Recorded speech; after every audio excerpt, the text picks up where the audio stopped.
All right, everyone. Now look at this slide carefully. The question written on top is where DFW runs. This is one of the most important questions in NSX, whether it is interview, certification, or real production troubleshooting. Many people think firewall means some appliance or HVM. Okay, so that is completely wrong.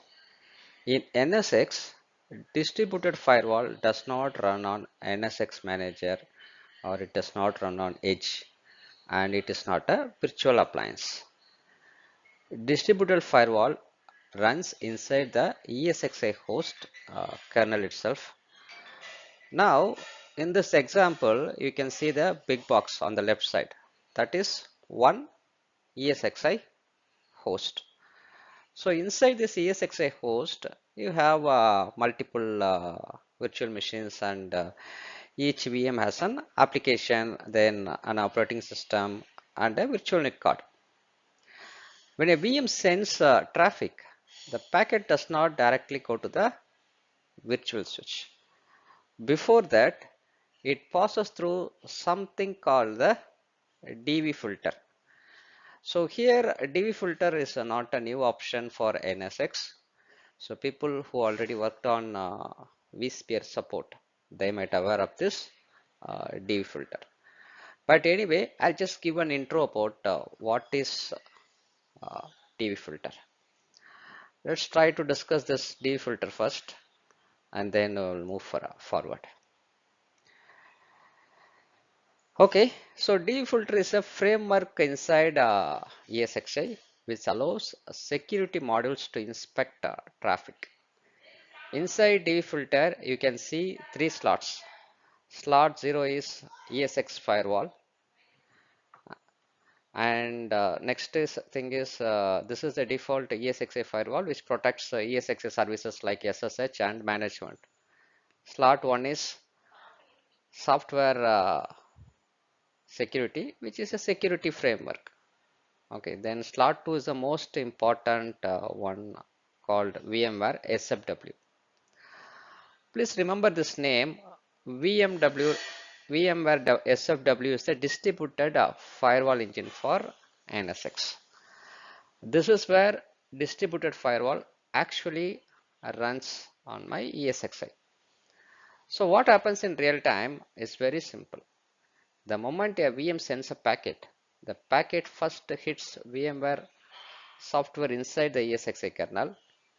The firewall rules are checked right there.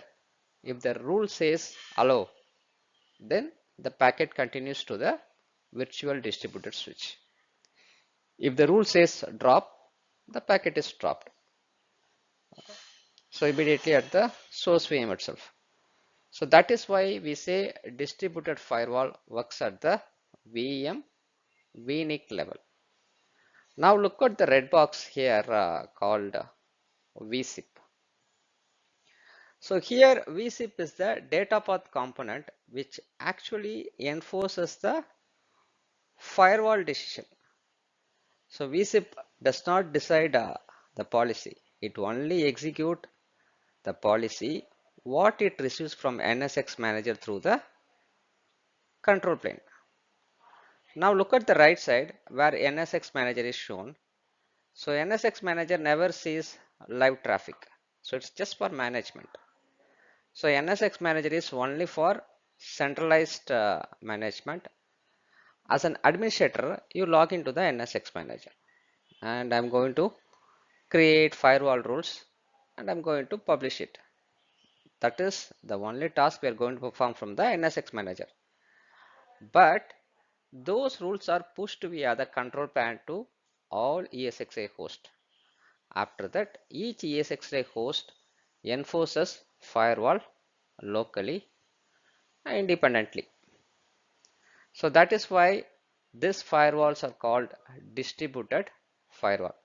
Let's take an example.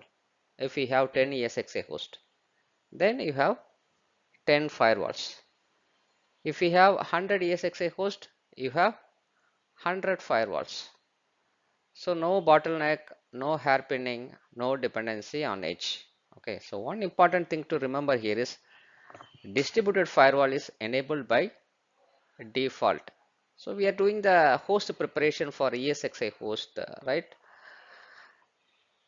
So during that time itself, this DFD distributed firewall is enabled by default. Okay, but by default, it is in non-blocking state. So there is an implicit allow rule where the traffic will not be blocked unless you create a firewall route. By default, all the traffics are allowed. That's what I'm saying here. So the final takeaway you must remember is like DFW runs inside the ESXi kernel using vMware-sfw. So, and it's filtering the traffic before it leaves the VM. NSX Manager only manages policies, it does not enforce them. So the firewall rules are enforced at the ESXi level, not at the NSX Manager level. So if you understand this slide properly, then firewall in NSX will never confuse you again. Next we'll see distributed firewall versus gateway firewall, and you will clearly understand why both are required in production in the upcoming slide.